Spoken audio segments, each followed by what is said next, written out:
deixe-a usar, zombou meu irmão. É tudo que ela tem, além dos pesadelos e do sangue dos outros. Ele disse isso alto o suficiente para todos ouvirem. Minha própria família viu meu sacrifício como uma mancha e minha honra como uma ameaça. Tentaram enterrar minha carreira e meu espírito sob o peso de seus julgamentos. O que eles não perceberam é que não se pode enterrar uma mulher que nasceu para lutar. Meu nome é Coronel Sidra Holmes, do Exército dos Estados Unidos. Esta noite, eu estava operando em um país estrangeiro. A língua era o inglês e o solo era da Carolina do Norte, mas eu era um estrangeiro atrás das linhas inimigas. O grande salão de baile do Hotel Carolina era um espetáculo de poder polido. De um teto alto e ornamentado, enormes lustres de cristal lançavam luz sobre um mar de homens em smokings sob medida e mulheres em vestidos de noite brilhantes. As notas suaves de uma banda de jazz tocando Fly Me to the Moon pairavam no ar, impregnado com o aroma de perfume caro e uísque envelhecido. A cena se refletia no piso de carvalho reluzente, uma superfície tão impecável que parecia um julgamento sobre qualquer pessoa com cicatrizes. Fiquei sozinho junto ao bar, uma ilha solitária em meu uniforme azul escuro do exército. Enquanto taças de champanhe borbulhavam ao meu redor, segurei um copo simples de clube soda com uma fatia de limão. Meu treinamento assumiu o controle no momento em que cheguei. Meus olhos percorreram a sala, não como os de um convidado, mas como os de um analista de campo. Os sorrisos brilhantes e experientes eram camuflagem. Os firmes apertos de mão políticos eram transações. Todo o evento parecia estéril, limpo da honestidade, da areia, do suor e da camaradagem inabalável sobre a qual eu havia construído minha vida. Este era um mundo de superfícies imaculadas, e eu era uma criatura de bordas irregulares, uma relíquia de um lugar sobre o qual só lia. Minha família me encontrou, deslizando pela multidão como predadores elegantes. Minha mãe, Evelyn, e minha irmã mais nova, Sarafina, eram a imagem perfeita da graça sulista, uma qualidade que frequentemente usavam como uma arma. Cedra, querida, você realmente deveria tentar sorrir mais, murmurou Sarafina, com a voz doce como chá gelado. Seus olhos, no entanto, percorreram fria e rapidamente as decorações do meu uniforme, a estrela de prata, a estrela de bronze, o coração roxo. Para ela, eram apenas enfeites espalhafatosos, uma violação da etiqueta social. Minha mãe se inclinou, sua mão enluvada colocando um peso delicado, mas inflexível, em meu antebraço. Ela baixou a voz para um chiado conspiratório, um dardo envenenado destinado apenas a mim. Cedra, você não podia ter tirado essas medalhas. Elas parecem tão presunçosas. A palavra presunçosa foi proferida como uma condenação, um veredito final sobre o meu caráter. Mas o golpe fatal, como sempre, veio do meu irmão mais velho, Kalin. Ele caminhou em nossa direção, um retrato da influência de Washington, D.C., girando um copo pesado de Macallan 18. Como sócio sênior de uma empresa militar privada, ele lucrou com os resultados de guerras que nunca teria que travar.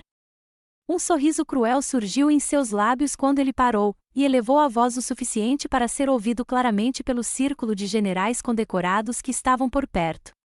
Deixe-a usá-los, mãe, anunciou ele, em um tom repugnante de piedade. É tudo que ela tem além dos pesadelos e do sangue dos outros. Um silêncio mortal se instalou. Era um vazio absoluto, um vácuo que sugava todo o som e o ar do nosso canto da sala. Era mais pesado que um colete à prova de balas. Observei um general de 2 estrelas pigarrear de repente se virar, sua atenção subitamente capturada pelo arranjo floral. Outro se envolveu intensamente em uma conversa com a esposa.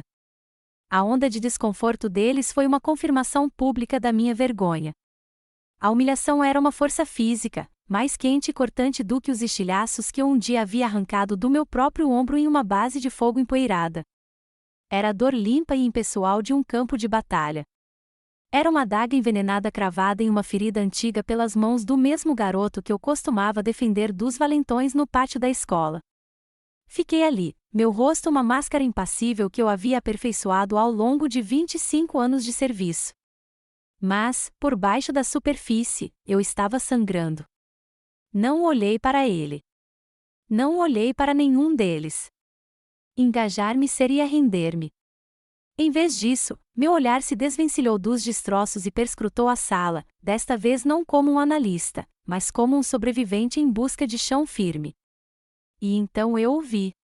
Em um canto esquecido, quase completamente escondido por uma grande samambaia em vaso, estava sentado o tenente rei Valerius. Para aquela multidão brilhante, ele era invisível, uma peça de mobília inconveniente. Mas eu não apenas o notei.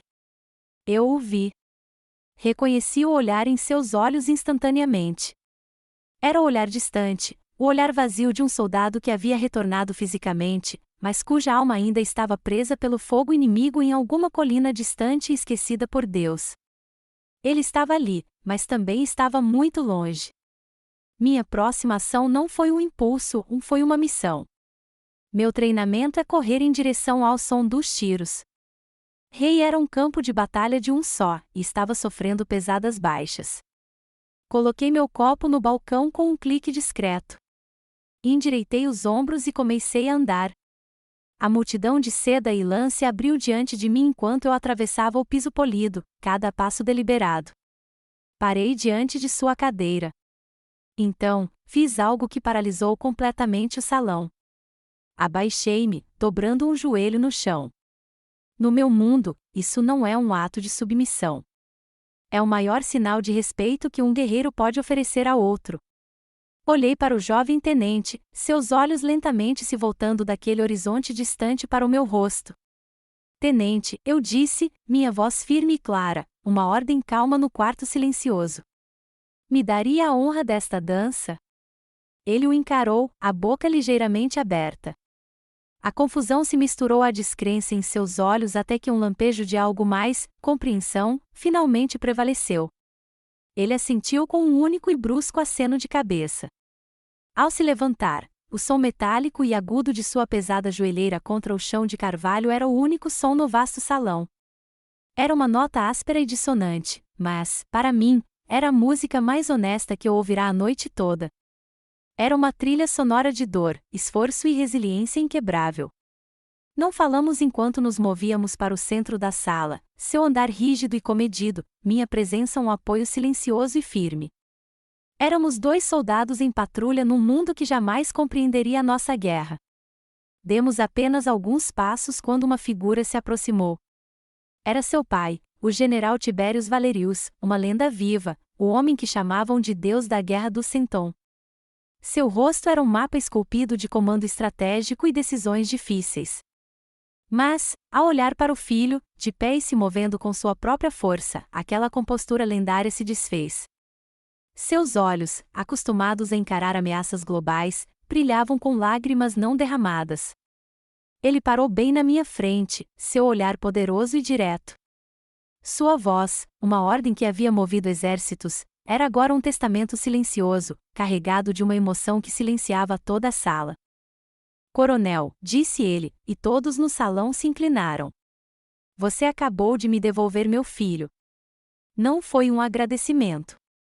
Foi uma nomeação de cavaleiro, uma declaração pública do que são a verdadeira força e o verdadeiro valor, feita diante daqueles que só entendiam o superficial.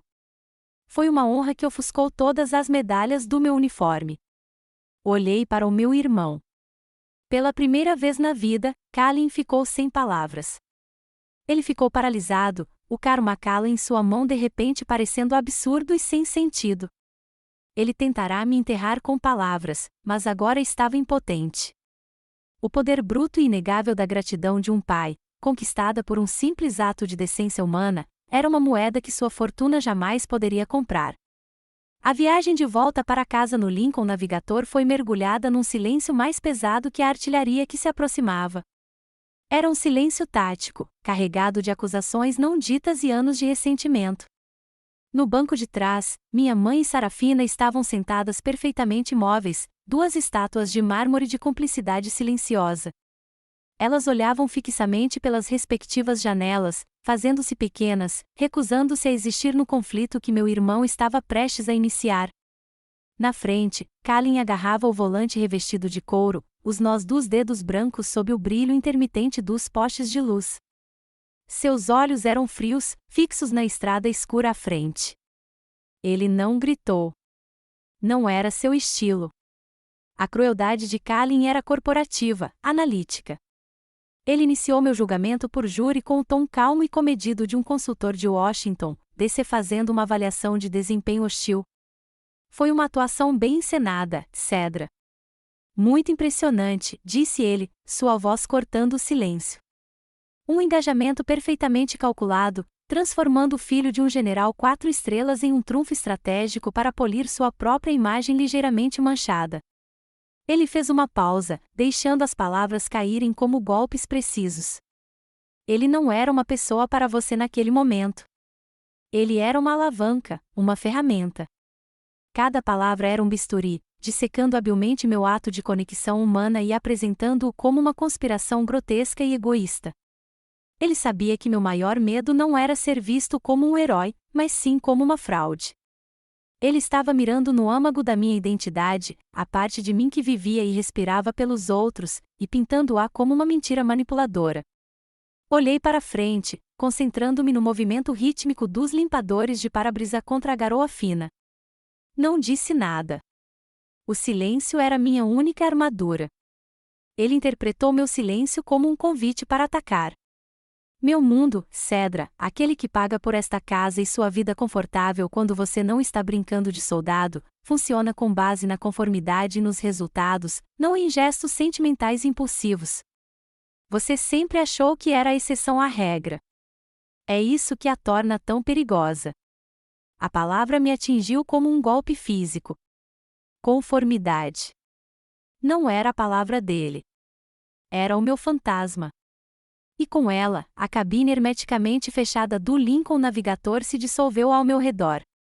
O cheiro de couro e purificador de ar foi substituído pelo odor acre de pólvora e poeira vermelha e quente. Eu não estava mais em uma estrada pavimentada na Carolina do Norte. Estava de volta ao Sahel. O sol era um martelo implacável. O ar era um manto espesso de poeira e moscas. Eu estava ajoelhado, com as mãos profundamente enfiadas no torso dilacerado de um menino de não mais de 10 anos. Seu nome, nunca soube seu nome. Ele era filho de um informante local crucial e havia sido atingido pelos estilhaços de um IED destinado a nós. Sangue escuro e precioso encharcava minhas luvas, escorregadio e quente contra minha pele. Era um rio que eu não conseguia conter. Eu estava cobrindo o ferimento, minha mente numa corrida frenética contra o relógio, tentando todas as técnicas que conhecia.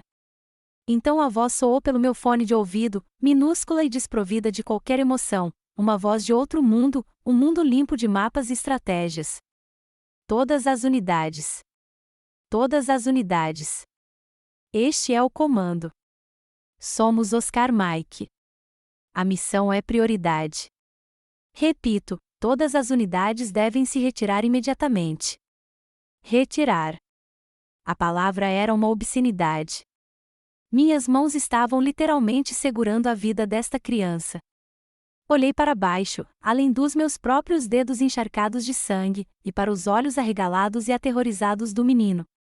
Não eram os olhos de um ativo. Eram os olhos de um filho, uma criança que queria sua mãe. Era um apelo silencioso e desesperado. Minhas mãos, as mãos de um cirurgião, recusavam-se a me soltar. Meu juramento, minha própria alma, gritavam para que eu ficasse. Mas eu era um soldado, e o primeiro dever de um soldado é cumprir a missão. A base de um soldado é a obediência. Então, eu obedeci. Retirei minhas mãos. Deixei-o ali, na poeira. Segui a ordem. Aquele fracasso não foi um erro tático. Foi uma ferida na minha alma, uma injúria moral. O fantasma daquele garoto com seus olhos arregalados e suplicantes foi aquele que eu jamais consegui salvar.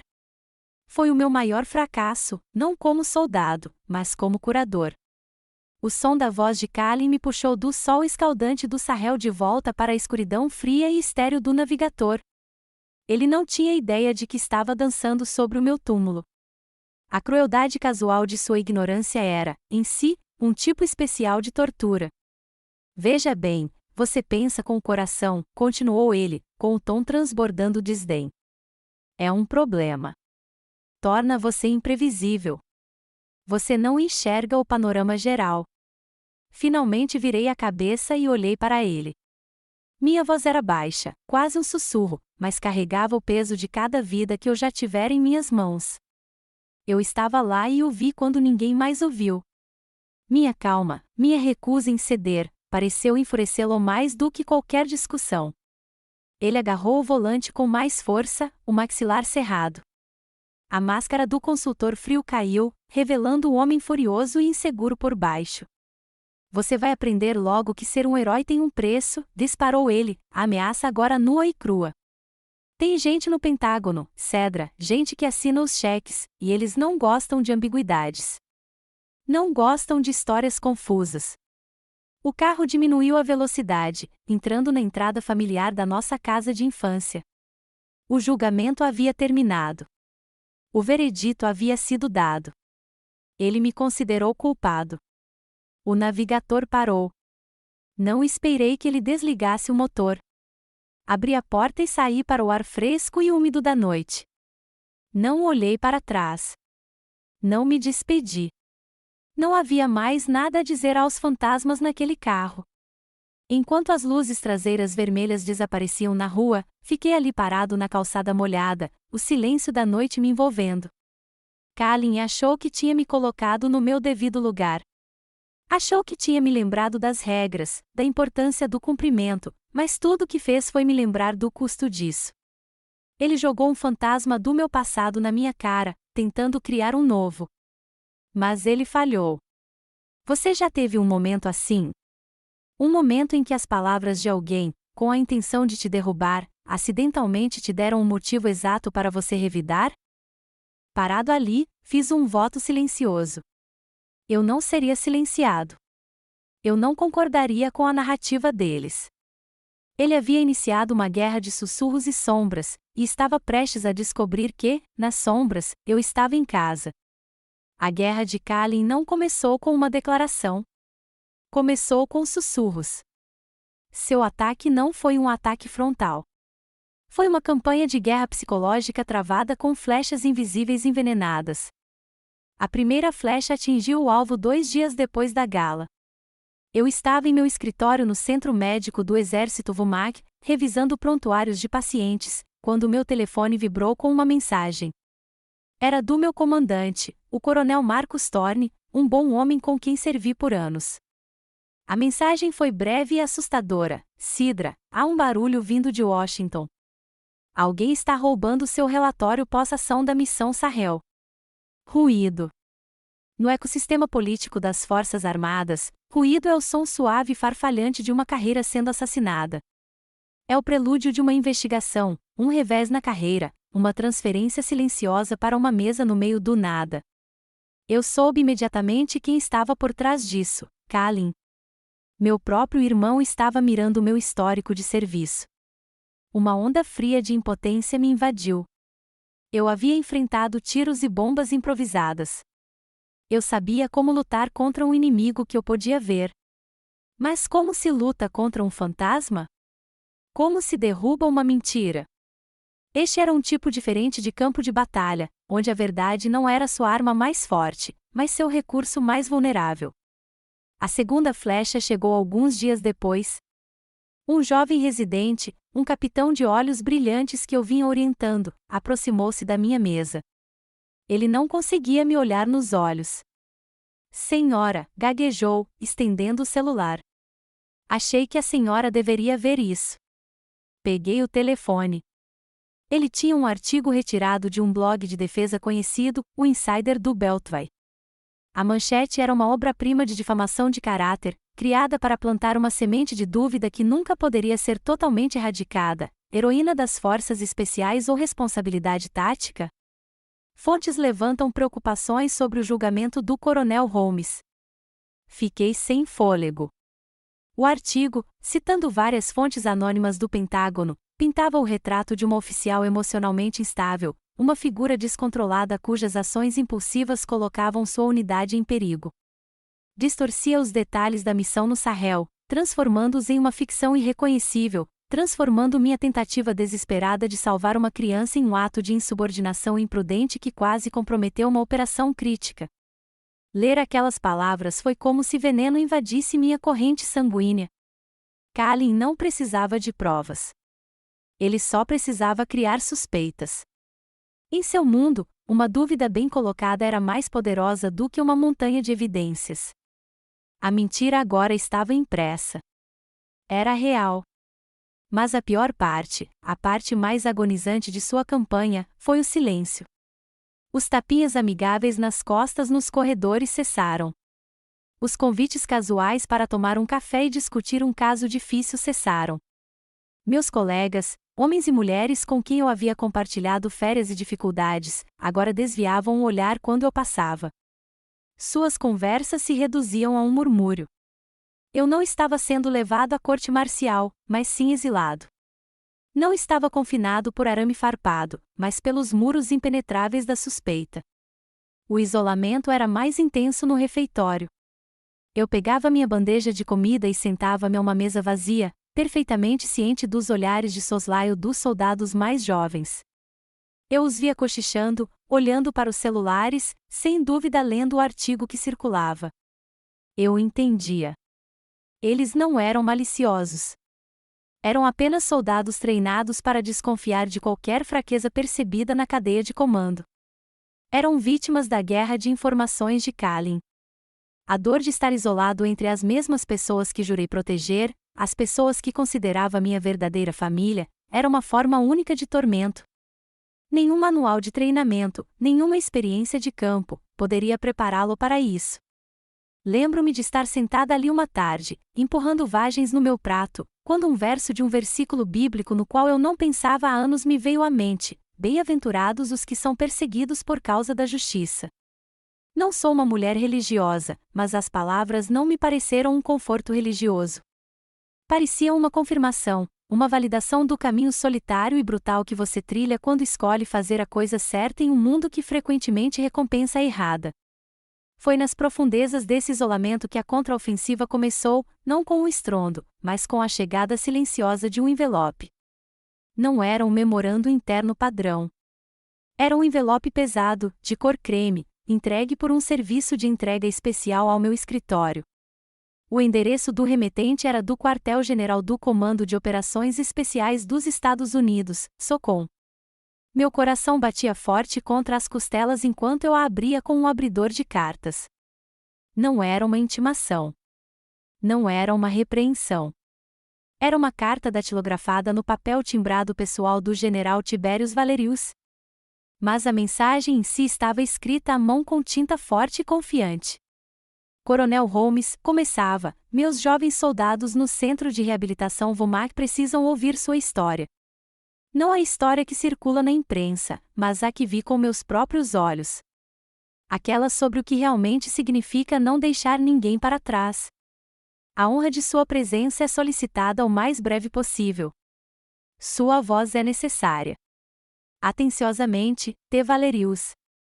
Li a carta 3 vezes, com as mãos tremendo levemente. Não era apenas um convite. Era uma tábua de salvação. Era uma arma.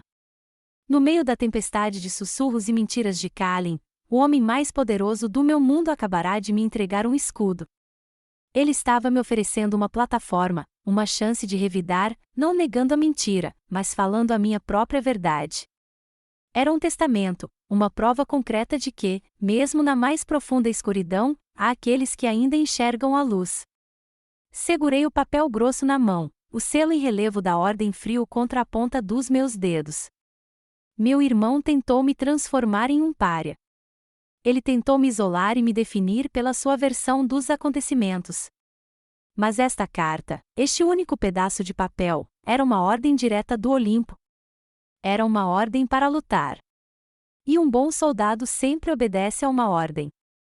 Aceitei o convite do general Valerius na manhã seguinte, mas sabia que não poderia entrar em Womack armado apenas com boas intenções. Kalin havia declarado um novo tipo de guerra, e eu precisava de um novo tipo de arsenal. Meu pequeno e arrumado escritório se transformou em um centro de operações táticas. O inimigo não era um Estado desonesto ou uma célula terrorista. Era uma empresa militar privada com recursos e conexões profundas. Então, eu não precisava de armas. Eu precisava de informações. Os quadros brancos, geralmente cobertos de protocolos cirúrgicos e escalas de pessoal, foram limpos. Comecei a desenhar um novo mapa de batalha. No centro, escrevi o nome do meu irmão, Calvin Holmes. Do nome dele, uma linha se conectava à sua empresa, a eTaured Solutions. Usando minhas próprias PI, informações de identificação pessoal, para navegar pelo labirinto de registros públicos, comecei a extrair contratos governamentais, relatórios de lobby e declarações de contribuições políticas.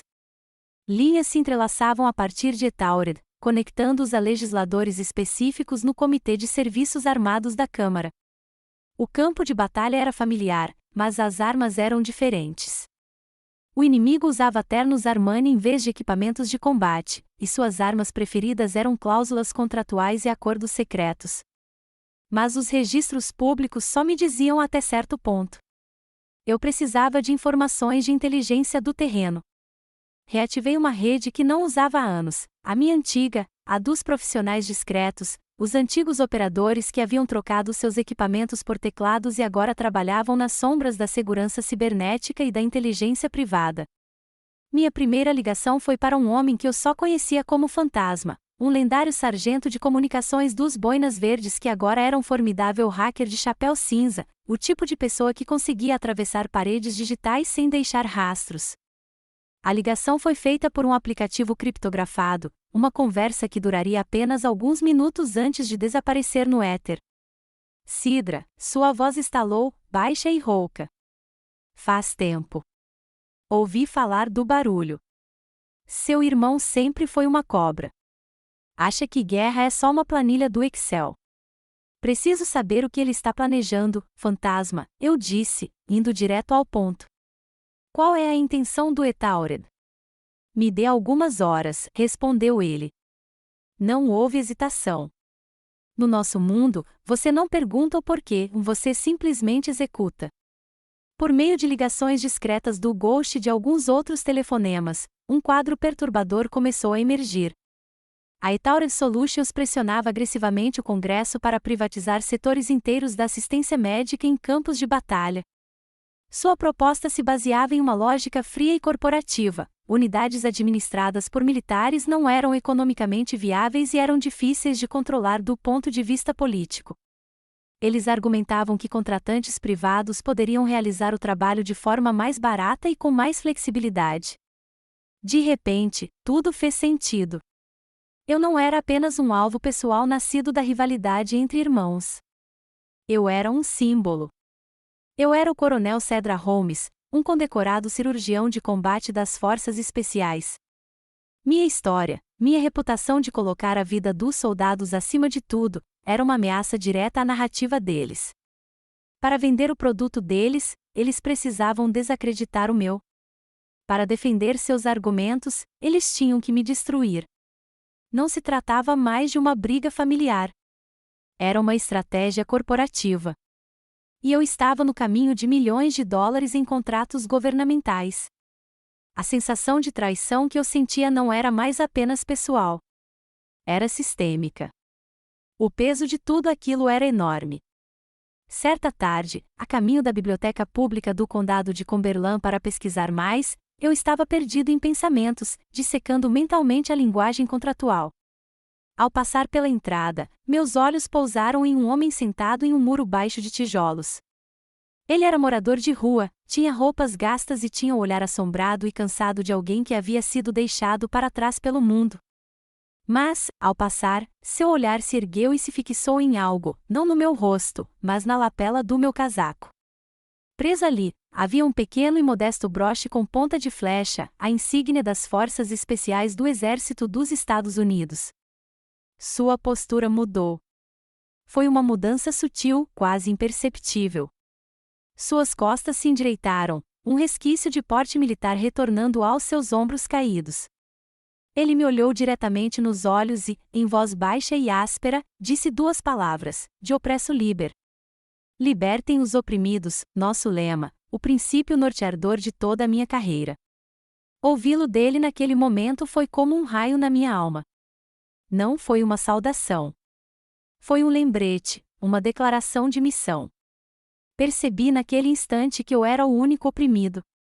E se eu não conseguia me libertar, como poderia esperar ajudar alguém? Parei. Virei-me e comprei para o homem uma xícara de chile quente de uma delicatessen próxima e um café.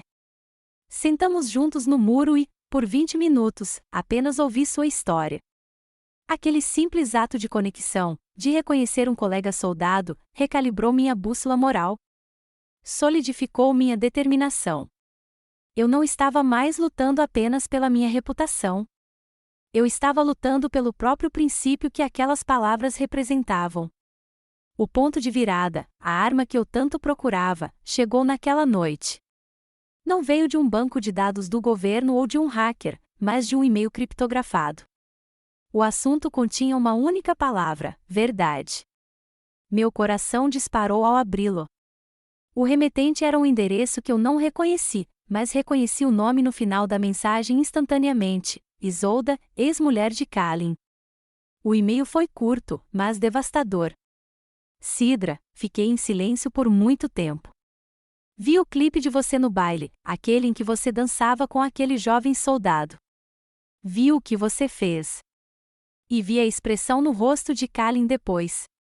Ele está tentando apagar a sua luz, assim como tentou apagar a minha. Ele acha que apagou tudo, mas se descuidou. Acho que isso pertence a você.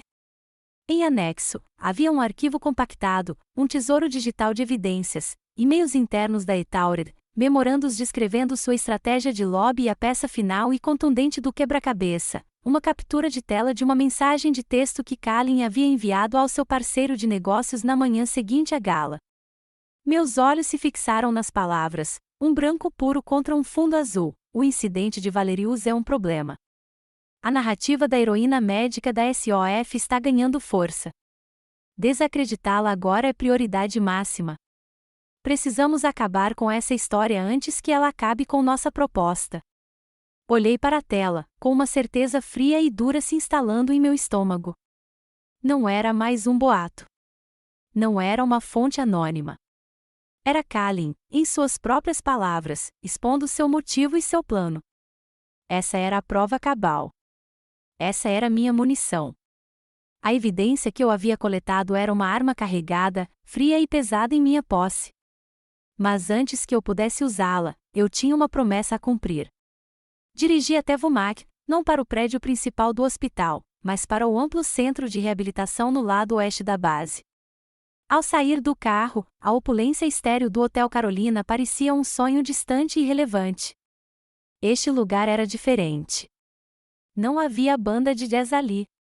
O ar vibrava com um tipo diferente de música, o tilintar rítmico dos pesos na sala de fisioterapia, o zumbido suave dos motores das cadeiras de rodas, o raspar agudo das órteses metálicas das pernas no piso de linóleo e, ocasionalmente, o grito gutural de esforço e dor. O ar não cheirava a perfume, mas a limpador antisséptico e ao suor honesto do trabalho duro. Este não era um lugar de superfícies polidas. Era um lugar de coragem, de humanidade despojada, de profunda dignidade. Esta era a minha catedral. Encontrei Rei Valerius na sala de fisioterapia, com as mãos agarradas às barras paralelas. Seu rosto estava coberto de suor, o maxilar tenso em uma linha sombria de determinação enquanto forçava a perna pouco cooperativa a se mover, passo a passo agonizante. Mas seus olhos estavam diferentes. O olhar vazio, distante, havia desaparecido. Em seu lugar, uma pequena e dura chama havia sido acesa. Ele me viu observando e parou, recuperando o fôlego. Não sorriu nem agradeceu. Apenas me deu um aceno curto e firme, um reconhecimento silencioso de um soldado para outro. Aquele único gesto, vindo dele naquele lugar, valia mais do que qualquer medalha que o Pentágono pudesse pregar em meu peito. Era a confirmação de que eu estava no lugar certo. Mais tarde, eu estava na sala comum, um espaço amplo e ensolarado com poltronas desgastadas e um quebra-cabeça perpetuamente inacabado sobre uma mesa de jogo. Foi lá que vi uma jovem oficial, a tenente Kira Sterling. Ela era uma piloto cuja carreira havia sido interrompida por um RPG. Ela estava sentada em um banco baixo, o corpo tenso de frustração, tentando amarrar os cadarços do tênis de corrida com uma das mãos. O outro braço terminava em uma prótese elegante de fibra de carbono logo abaixo do cotovelo. Seu rosto era uma máscara de fúria e vergonha, e os outros soldados na sala, por respeito e constrangimento, fingiam não notar sua luta. Meu primeiro instinto como médica, uma pessoa que conserta tudo, foi ir até ela e ajudá-la. Mas me contive. Meu irmão me acusou de usar as pessoas como ferramentas. Eu não provaria que ele estava certo. Em vez de me oferecer para fazer isso por ela, fui até ela e sentei-me silenciosamente na poltrona à sua frente. Não olhei para as mãos dela. Encontrei seu olhar raivoso e frustrado. A primeira vez que precisei pinçar uma horta sob fogo, eu disse, em voz baixa e calma, minhas mãos tremiam tanto que quase deixei o fórceps cair. Eu tinha 28 anos. Fiquei apavorada de não conseguir, de que aquele homem morresse ali mesmo, porque minhas mãos não paravam de tremer. Kira levantou a cabeça de repente, sua frustração momentaneamente esquecida, substituída pela surpresa. Continuei, com um olhar firme. Ele não morreu. Mas nunca esqueci aquela sensação de fracasso total, do meu próprio corpo me traindo. Às vezes, a parte mais difícil é não conseguir fazer o trabalho. É se dar permissão para ser desastrada, permissão para falhar e permissão para tentar novamente. Não ofereci uma solução. Não lhe dei uma técnica especial para nós com uma mão só. Apenas compartilhei meu momento de fraqueza, meu próprio medo. Ofereci a ela minha vulnerabilidade como um escudo para a dela. Sentei-me com ela em silêncio por mais um minuto e depois me levantei e fui até a máquina de café. Quando olhei para trás, ela estava de pé, com os 2 sapatos perfeitamente amarrados. Um pequeno sorriso triunfante brincava em seus lábios. Mais tarde naquela tarde, encontrei-me com o grupo de soldados que o general Valerius havia reunido. Não havia palco, nem pódio. Puxei uma cadeira simples para o círculo deles, tornando-me um deles. Éramos apenas um grupo de pessoas em uma sala, cercados pela dignidade silenciosa de sua luta compartilhada. Não falei sobre bravura. Não fiz um discurso sobre sacrifício ou sobre a bandeira. Contei-lhes uma história simples. Certa vez, eu estava em uma patrulha de longo alcance, comecei. E fomos pegos por uma tempestade de areia, um verdadeiro monstro. A visibilidade era zero. Um dos meus homens, um jovem sargento, torceu o tornozelo gravemente. Ele conseguia andar, mas era lento e sentia dores. Olhei ao redor do círculo, encontrando os olhos de cada um. Eu poderia ter pedido a 2 outros soldados para carregá-lo para nos apressar. Poderia ter dado uma injeção de morfina e dito para ele suportar a dor. Mas, em vez disso, simplesmente acompanhei o passo dele. Coloquei meu braço em suas costas, não para puxá-lo, mas apenas para ser uma presença constante. Usei meu corpo para proteger seu rosto do vento mais forte. E caminhamos juntos, um passo lento e deliberado de cada vez. Fomos os últimos a chegar ao helicóptero, mas chegamos juntos. Deixei o silêncio se instalar no quarto. Meu papel lá fora, e meu papel aqui, não é tirar você da escuridão. Não é te consertar ou te dizer como se curar. Meu papel é estar disposto a ficar com você no escuro pelo tempo que for preciso, até que você esteja pronto para encontrar a luz por si mesmo. A sala estava silenciosa, mas um silêncio pesado e pensativo. Era o silêncio do reconhecimento, de uma verdade profundamente sentida. Quando eu estava saindo do centro, a tenente Sterling me parou na porta. Ela me encarou, seu olhar claro e forte. Você não lidera pela frente, coronel, disse ela. Você lidera pela lateral, mas é isso que nos faz querer seguir em frente. Ao me afastar da base, o disco rígido com os e-mails de Kalin pareceu menos importante. Ainda era minha arma, minha prova. Mas percebi naquele momento que minha maior força não era a prova das mentiras dele. Era a verdade que aqueles soldados tinham acabado de me refletir. Era o poder silencioso de caminhar ao lado de alguém, não como um salvador, mas como um companheiro de viagem. Você já sentiu isso?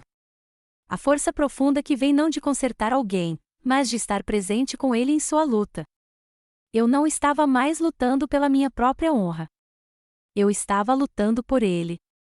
Eu estava lutando pelo espaço sagrado do trabalho silencioso e paciente de cura, um espaço que meu irmão e suas planilhas jamais poderiam compreender e jamais teriam permissão de tocar. Naquela noite, minha pequena e silenciosa cozinha se transformou em uma sala de guerra. As luzes estavam apagadas, exceto pelo brilho frio, branco-azulado, da tela do meu laptop, projetando longas sombras nas paredes. Sentei-me à minha simples mesa de madeira, a mesma onde tomava meu café da manhã, e comecei a construir minha arma. Eu não estava escrevendo um relatório pós-ação. Eu estava escrevendo uma acusação. O documento que compilei não era obra de um curandeiro, mas de um promotor frio e metódico. Cada prova que Isolda me enviara era uma bala, e eu as estava cuidadosamente colocando em um pente de anotações. Os e-mails de Kalin, os memorandos internos da Etaurer Solutions, os relatórios de lobby que eu mesmo elaborei, cada um deles meticulosamente organizado, com referências cruzadas e anotações. Criei uma linha do tempo, vinculando sua campanha difamatória contra mim diretamente à iniciativa legislativa de sua empresa em Washington. Citei as regulamentações federais específicas de aquisição que eles violaram, os códigos de ética que eles desrespeitaram. Cada palavra foi escolhida com precisão cirúrgica. Não havia emoção, nem queixa pessoal. Havia apenas a verdade inegável e inabalável, reunida em uma arma jurídica tão densa que era inquebrável. Eu estava transformando minha dor em uma queixa formal ao inspetor-geral do Departamento de Defesa. O documento estava quase completo. Todos os arquivos estavam reunidos, criptografados e prontos para serem anexados. Mas antes de lançar o míssil, eu tinha uma última verificação de segurança a realizar. Fiz uma última ligação para Ghost pelo aplicativo criptografado. Está pronto, eu disse, em voz baixa. Estou à disposição, ele respondeu. A fonte dos anexos, Ghost, é Isolda. Ela precisa ser um fantasma. Nenhum vestígio pode levar até ela. Não posso deixar a vida dela arruinada porque ela escolheu fazer a coisa certa. Houve uma pausa do outro lado da linha, e então a voz grave de Ghost retornou, cheia de um respeito que me aqueceu mais do que ele poderia imaginar. Sidra, assim que esse e-mail for enviado, vou limpar os metadados e o caminho que ele percorreu de todos os servidores entre aqui e o Sol.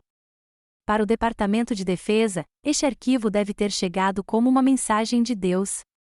Ela está segura. Você tem a minha palavra. E encerrei a ligação. A garantia dele foi um pequeno conforto, mas vital. Foi um lembrete de que, mesmo naquela luta solitária, eu não estava completamente sozinha. Reafirmou um princípio fundamental: você protege seus bens e nunca, jamais, queima suas fontes. Isolda havia confiado em mim. Eu não a decepcionaria. Voltei ao relatório. Havia um último detalhe crucial a acrescentar. Bem no topo da primeira página, digitei uma única frase poderosa. Era meu escudo e minha espada. Assunto: queixa formal apresentada sob a proteção da Lei de Proteção a Denunciantes Militares, 10 USC 1034. Essa frase era mais do que um simples procedimento legal. Era uma declaração de intenções. Ela enquadrava toda a minha ação. Eu não era uma irmã descontente ou uma oficial desonesta. Eu era uma cidadã, uma soldado agindo dentro da estrutura legal do próprio sistema ao qual eu servia, cumprindo meu dever de expor a corrupção e a má conduta. Eu estava usando as regras que Kalin achava que podia manipular para me proteger e processá-lo. Foi uma jogada inteligente e estratégica que me transformou de um indivíduo solitário em um denunciante legalmente protegido. Eu não era mais apenas Cedra Holmes. Agora eu era uma parte protegida pelo Código dos Estados Unidos. O relatório estava pronto. Os anexos foram carregados. O e-mail foi endereçado ao servidor anônimo e seguro do escritório do inspetor-geral. Só faltava clicar em um único botão. Minha mão pousou no mouse, meu dedo indicador pairando sobre o ícone de envio na tela. Por um longo e ofegante momento, hesitei. Este era o ponto sem retorno. Um único clique naquele botão desencadearia uma cadeia de eventos que eu não podia controlar. Minha carreira, minha reputação, meu futuro, tudo em que trabalhei por mais de 25 anos estava equilibrado neste pequeno precipício digital. O peso daquela decisão era imenso. Era o momento antes de você sair do helicóptero, a respiração profunda antes de arrombar a porta. Fechei os olhos. Os rostos dos soldados em Vomax surgiram em minha mente. Vi Rei, o maxilar cerrado de determinação enquanto dava um passo doloroso. Vi Kira, seu pequeno sorriso triunfante depois de amarrar os próprios sapatos. Vi a dignidade silenciosa em seus olhos, a confiança tácita que depositaram em mim. Eu lutava por eles agora, pelo espaço sagrado de cura que meu irmão e sua corporação sem alma queriam transformar em um item de orçamento. Meus olhos se abriram. A hesitação havia desaparecido. O medo havia desaparecido. Tudo o que restava era uma fria e clara sensação de propósito. Meu dedo clicou no mouse. O botão foi pressionado. O e-mail desapareceu da minha caixa de saída. Enviado. Uma onda de profundo alívio me invadiu, uma sensação de um peso imenso sendo tirado dos meus ombros. Estava feito. Eu havia saído do helicóptero. Eu havia arrombado a porta. O que quer que acontecesse depois, quaisquer que fossem as consequências, eu me recusei a ser uma vítima silenciosa. Eu me recusei a aceitar as mentiras. Eu quebrei o silêncio. Afastei a cadeira da mesa e me levantei, caminhando até a janela da cozinha. Olhei para o bairro tranquilo e adormecido, o mesmo em que eu havia crescido. Mas o mundo parecia diferente agora. Uma tempestade se aproximava. Kalin a invocara com seus sussurros e sua arrogância. Mas, desta vez, eu não estaria sozinho. Eu havia escolhido o meu lado, e o meu lado era a verdade. A sala de conferências no Pentágono era tão fria e estéril quanto uma sala de cirurgia. O ar estava carregado com a pressão silenciosa e sufocante da política de alto risco. Eu estava sentado não à longa mesa de mogno polido com o conselho de revisão, mas em uma única cadeira encostada na parede, como um réu, sem sequer a dignidade de uma mesa, um observador, um fantasma. De seu lugar à mesa principal, meu irmão Kalin era a imagem da confiança. Ele exalava uma aura de poder, recostado em sua cadeira de couro, trocando acenos sutis e cúmplices com alguns dos generais do comitê, homens cujas campanhas políticas sua companhia havia generosamente financiado. Ele acreditava que aquele era o seu palco. Ele acreditava que aquele era o ato final da minha execução pública. Ele irradiava a vitória. Ele não tinha ideia de que acabará de cair em uma emboscada perfeitamente armada. O presidente do comitê, um general de 3 estrelas experiente e prestes a se aposentar, pigarreou.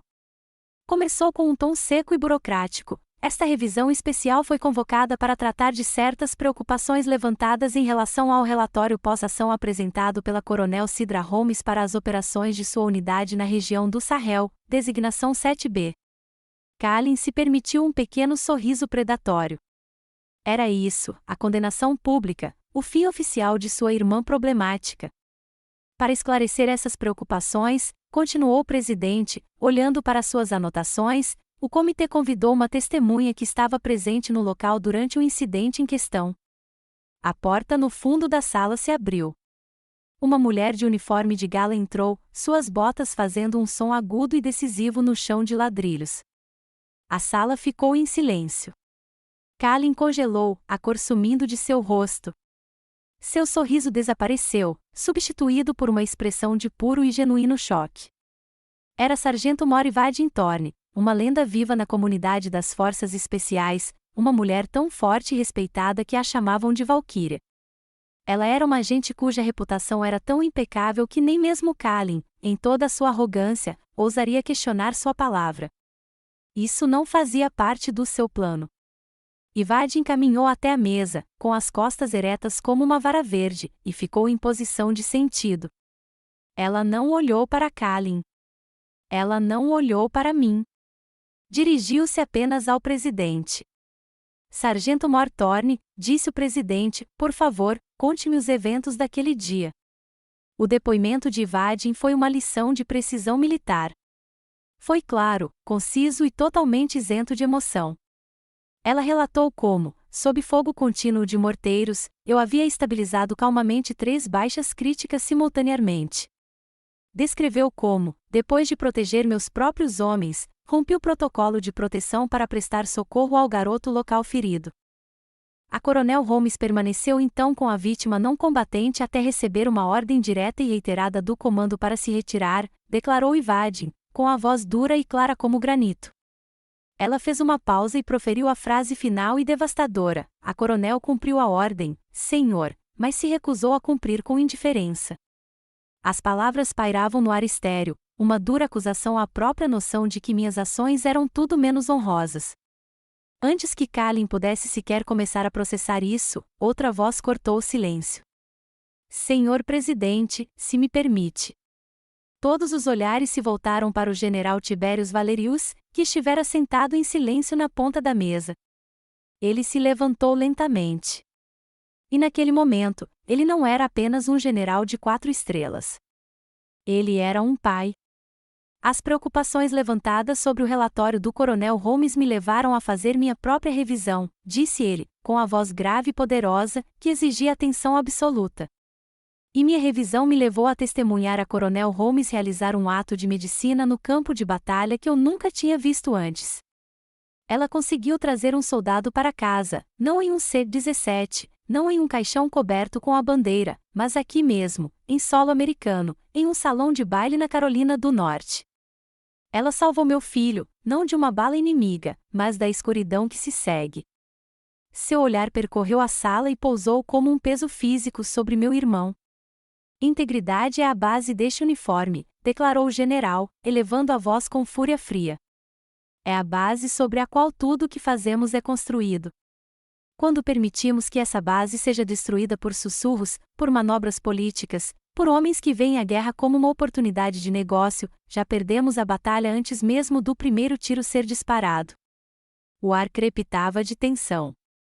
Kalin parecia aprisionado, seu rosto em um tom pálido e medonho. O presidente assentiu lentamente para o general Valerius e depois voltou a atenção para seus papéis. Obrigado, general, disse ele, sombriamente. Sua perspectiva foi anotada. Parece também que suas preocupações são compartilhadas por outros. Ele ergueu os olhos, examinando a sala. Às 8 horas desta manhã, meu gabinete foi informado de que o inspetor-geral do Departamento de Defesa recebeu um relatório formal e detalhado, sob a Lei de Proteção a Denunciantes Militares.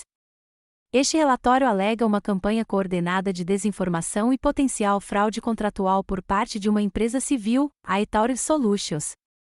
Kalin estremeceu como se tivesse sido atingido. O gabinete do inspetor-geral abriu uma investigação criminal completa, declarou o presidente, com a voz monótona e firme. Em seguida, fez um breve aceno para um assessor que estava em pé perto de uma grande tela de apresentação, e o denunciante foi gentil o suficiente para fornecer a documentação comprobatória. A tela piscou e lá estava, uma imagem da mensagem de texto de Kalin, ampliada para que todos vissem. As palavras eram enormes, duras e inegáveis. O incidente com Valerius é um problema. A narrativa da heroína médica da SOF está ganhando força. Desacreditá-la agora é prioridade máxima. Um suspiro coletivo percorreu a sala. O rosto de Kalin, que antes estava branco, agora adquiriu um tom cinza manchado e doentio. Ele se levantou da cadeira, a boca abrindo e fechando como um peixe, balbuciando protestos sem sentido. Isso está fora de contexto. É uma invenção. Mas ninguém estava ouvindo. Ninguém estava olhando para ele. Todos estavam olhando para a tela, para a verdade nua e crua de sua traição exposta ao mundo. Eu também não olhei para ele. Não precisava ver seu colapso. Apenas olhei para frente, com as costas retas e o queixo erguido. Não precisei dizer uma única palavra. A verdade finalmente falava por mim. Os abalos da reunião no Pentágono se espalharam pela comunidade militar como um incêndio.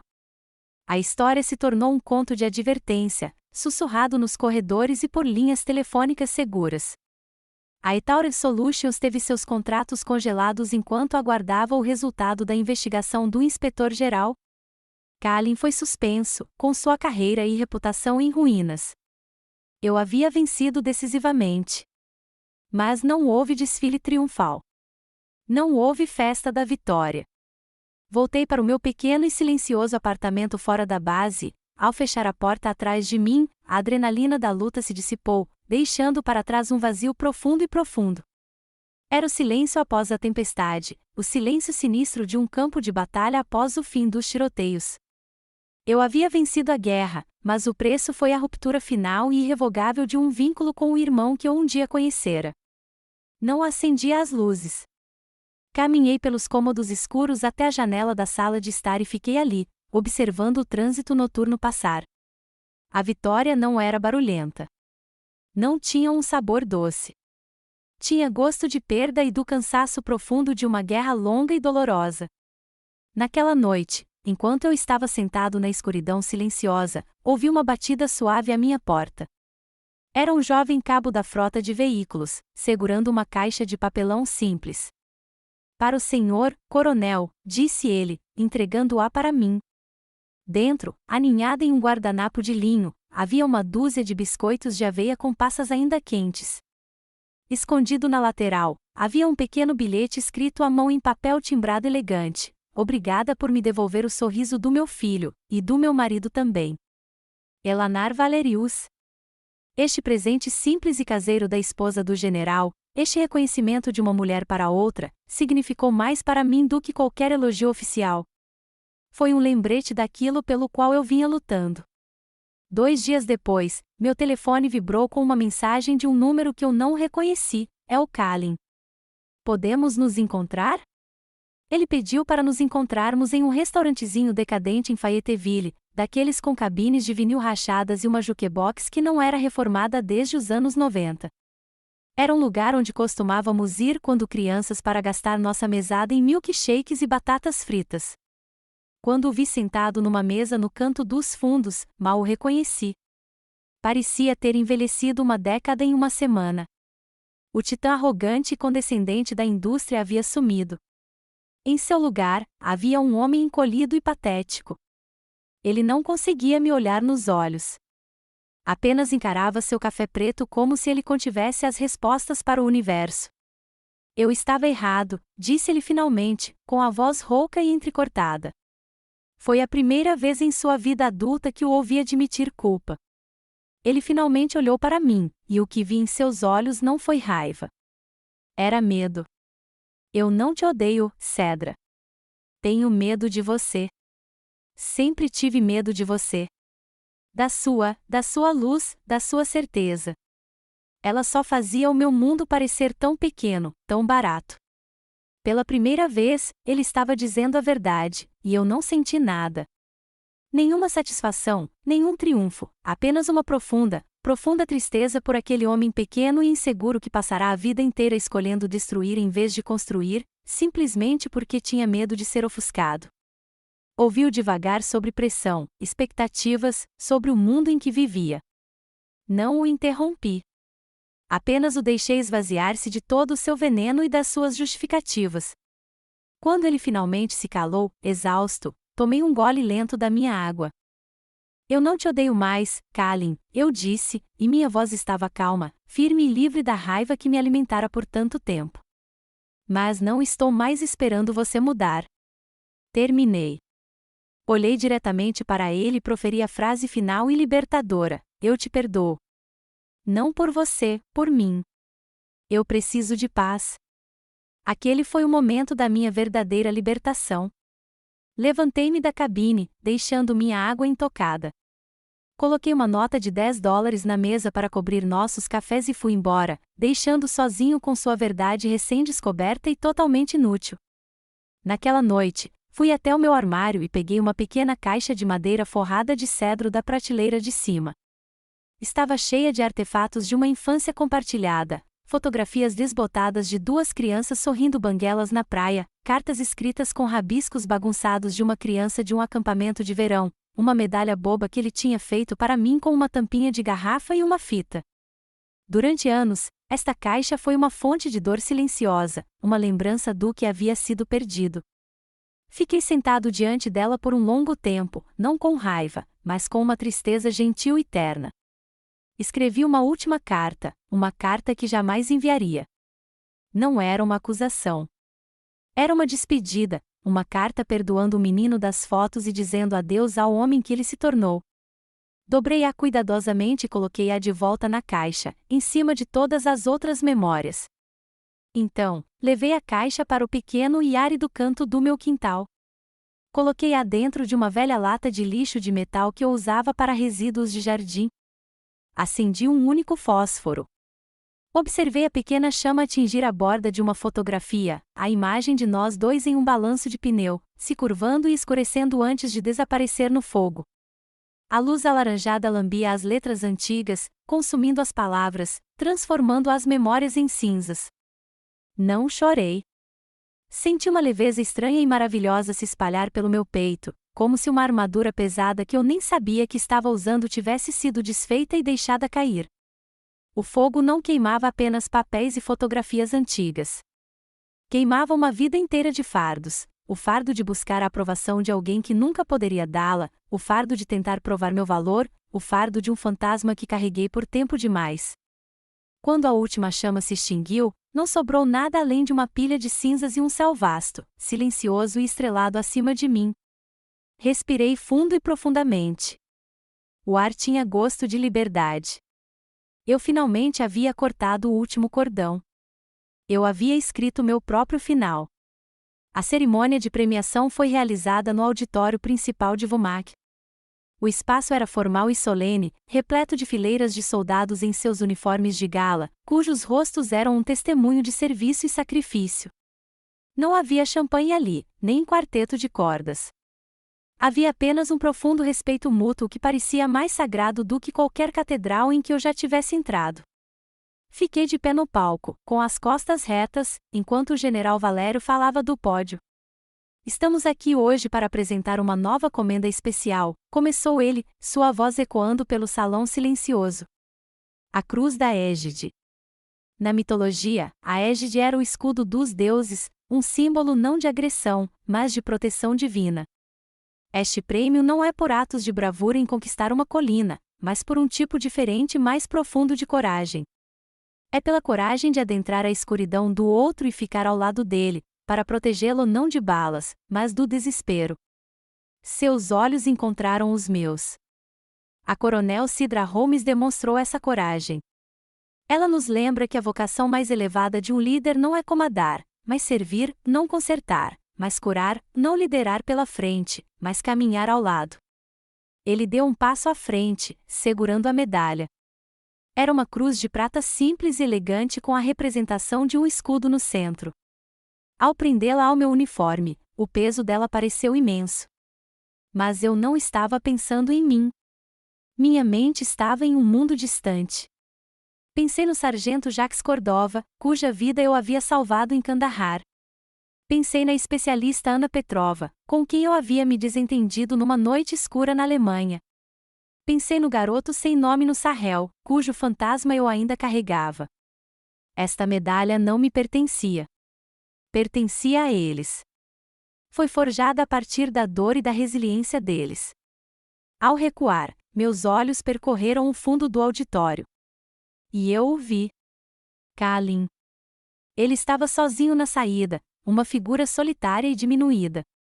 Pela primeira vez, o que vi em seus olhos não foi raiva ou arrogância. Era um olhar de profundo arrependimento, de partir o coração. Ele era um fantasma em um banquete do qual jamais poderia participar. Então ele se virou e saiu pela porta, desaparecendo sem fazer barulho. Ele não fazia mais parte da minha história. O general Valerius retornou ao pódio. E agora, anunciou ele, com um leve sorriso nos lábios, temos alguns palestrantes convidados especiais. Um silêncio tomou conta da plateia quando o tenente-rei Valerius entrou no palco. Ele se movia lenta e deliberadamente, com as órteses nas pernas como um testemunho silencioso e metálico de sua jornada. Ele não usava cadeira de rodas. Não usava bengala. Caminhava sozinho.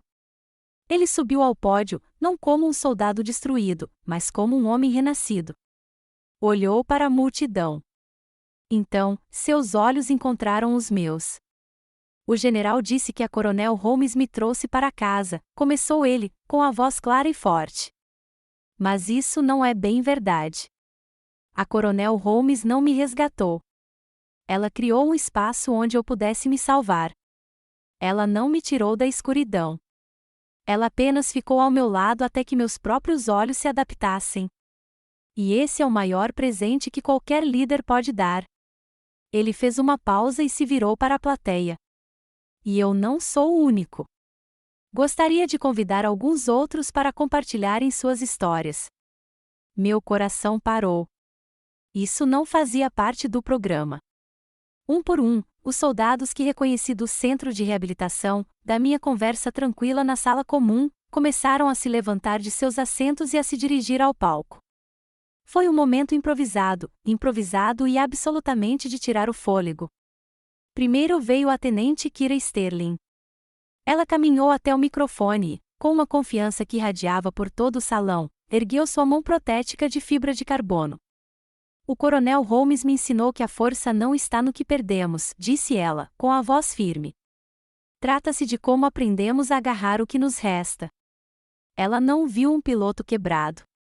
Ela viu um guerreiro que só precisava aprender uma nova maneira de voar. Em seguida, veio um sargento grisalho de primeira classe da 82ª Divisão Aerotransportada, um homem conhecido por sua lendária resistência. Sua voz estava carregada de emoção enquanto falava. Por 3 anos, não dormi mais de 2 horas por noite.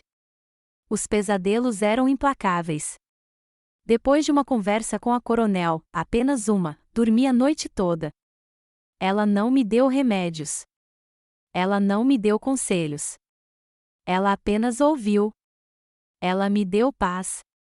História após história se desenrolava. Um jovem soldado que reaprendeu a confiar, um capitão que encontrou coragem para falar com sua família sobre seu TEPT. Esses depoimentos crus e honestos eram mais poderosos do que qualquer citação oficial. Eles estavam transformando essa cerimônia militar formal em uma sessão coletiva de cura, um testemunho do trabalho silencioso e paciente que acontece longe do campo de batalha. Meu legado não era esta medalha de prata no meu peito. Eram as pequenas e brilhantes chamas de esperança que eu via ardendo nos olhos daqueles soldados. Eles eram minhas medalhas de honra vivas e pulsantes. Quando o último soldado falou, Ray voltou ao pódio. Olhou diretamente para mim e, pela primeira vez, um sorriso largo, brilhante e genuíno se abriu em seu rosto. A escuridão se dissipou. Coronel Holmes, disse ele, com a voz ressoando de uma alegria renovada, hoje à noite, o senhor me daria a honra de dançar novamente? Uma onda de aplausos estrondosos e risos alegres irrompeu pelo auditório. A formalidade da cerimônia se dissolveu em um instante, substituída por uma celebração pura e genuína. Mas eu sabia que não era apenas um convite para mim. Era um convite para todos naquela sala, um convite para celebrar não apenas a sobrevivência, mas a vida, um convite para reconhecer as feridas, mas para dançar com as cicatrizes. Foi o começo do final mais perfeito, um final não escrito pelo Pentágono, não decretado por um comitê, mas criado pelas mesmas pessoas cujas vidas eu tive o privilégio de tocar. A cerimônia formal terminou, mas ninguém saiu. Foi como se os aplausos finais estrondosos tivessem quebrado um feitiço, libertando todos dos rígidos limites do protocolo militar. Alguém, um jovem sargento com um sorriso travesso, levou um grande alto-falante portátil para o pátio gramado atrás do Centro Vumac. A luz quente e amarelada das janelas do prédio se espalhava pelo gramado, criando um salão de baile improvisado sob as estrelas. Não havia jazz formal desta vez. Um momento depois, o icônico e rebelde riff de abertura de Born to Run, de Bruce Springsteen, cortou o ar tranquilo da noite. Uma aclamação espontânea se elevou da multidão. A festa havia começado. Não havia convites formais, nem etiqueta rígida. Havia apenas a energia crua e impulsionadora da música e uma comunidade de pessoas aprendendo a viver novamente. Vi o general Valerius tirar o paletó decorado do uniforme, jogá-lo sobre uma cadeira e arregaçar as mangas. Ele ria de verdade, compartilhando uma história com um grupo de jovens soldados que agora o viam não como um general, mas como um companheiro de viagem. Era um tipo diferente de exército, um exército de sobreviventes. E então eles começaram a dançar. Foi a dança mais linda e imperfeita que eu já tinha presenciado. Era desajeitada e de uma realidade de tirar o fôlego. Rei, com suas muletas não mais um sinal de fraqueza, mas sim parte de sua força, dançava com Kira. Ela passou um braço em volta do ombro dele, sua mão de fibra de carbono pousada confiantemente em suas costas, e ambos riam, um som puro e desinibido de alegria. Soldados em cadeiras de rodas giravam suas cadeiras no ritmo da batida, com os rostos iluminados por uma liberdade que nenhuma limitação física jamais poderia conter. Uma jovem com cicatrizes profundas no rosto dançava de olhos fechados, um sorriso sereno nos lábios, perdida na música. Cada movimento, cada passo desajeitado, cada giro alegre era uma declaração de desafio. Era uma prova de sua resiliência. Eles não escondiam suas feridas. Dançavam com elas. Não era uma dança de perfeição ou graça. Era uma dança de aceitação, uma celebração do espírito humano, irregular, belo e inquebrável. Fiquei na beira da luz, apenas observando. E uma sensação de paz, tão profunda e completa, tomou conta de mim que foi como voltar para casa pela primeira vez. Esta era a minha família. Esta era a minha tribo. Pelo canto do olho, vi um lampejo de movimento nas sombras além da luz do pátio. Era Kalin. Ele ficou ali por um longo momento, um fantasma à beira de um mundo em que jamais poderia entrar, observando a celebração alegre e confusa. Observou as pessoas que havia descartado como quebradas, como responsabilidades, encontrarem uma força e uma alegria que jamais conheceria. Então, tão silenciosamente quanto aparecerá, ele se virou e desapareceu na escuridão. Desta vez, sua partida não deixou vazio, nem raiva, nem tristeza. Eu estava livre. Não precisava mais da aprovação do meu irmão, da minha mãe ou de qualquer outra pessoa. Minha família estava bem ali, neste círculo de luz, dançando com seus próprios fantasmas e vencendo. O desaparecimento de Kalin não foi uma perda. Foi apenas o desaparecimento de uma lembrança que não era mais necessária. Rei caminhou até mim, mancando agora como parte constante e rítmica de seu andar. Ele segurava 2 copos plásticos de ponche de frutas. Esta noite, coronel, ele disse, com a voz cheia de uma gratidão silenciosa e sincera, estamos todos dançando para você. Olhei para ele, para o calor genuíno em seus olhos e, em seguida, para o caos alegre e rodopiante atrás dele. Um sorriso sincero, o primeiro que chegou até a minha alma, se espalhou pelo meu rosto. Balancei a cabeça delicadamente. Não, tenente, respondi, com a voz suave, mas firme. Peguei uma das xícaras da mão dele. Esta noite, dançaremos para nós. Naquele momento, eu entendi. A verdadeira liderança não consiste em puxar as pessoas para trás. Não se trata de ficar na frente e dar ordens. Trata-se de ter a coragem de entrar na dança. Trata-se de criar um espaço seguro e sagrado onde todos se sintam livres para serem seus próprios eus imperfeitos, feridos e magníficos. Dei um passo à frente, deixando a segurança das sombras para trás. Entrei no círculo quente de luz. Entrei na celebração bagunçada, linda e improvisada, e comecei a dançar. A música aumentou, as risadas ficaram mais altas e a dança dos sobreviventes continuou, corajosa, humana e livre, até tarde da noite na Carolina. Naquela noite, enquanto observava minha nova família dançar, compreendi algo essencial. Minha história, com toda a sua dor e sua eventual paz, não é única. Muitos de nós travamos batalhas silenciosas, sentindo-nos isolados em nossas lutas, em busca de nosso próprio círculo de luz, de nossa própria família escolhida. Não encontramos cura no silêncio, mas sim em compartilhar essas jornadas de resiliência. Este canal, Chosen Revenge, é um espaço dedicado exatamente a isso, uma comunidade construída sobre o poder de histórias como a nossa. Se a minha jornada te tocou, convido você a se inscrever e fazer parte deste círculo. Vamos continuar a encontrar nossa força e nossa voz.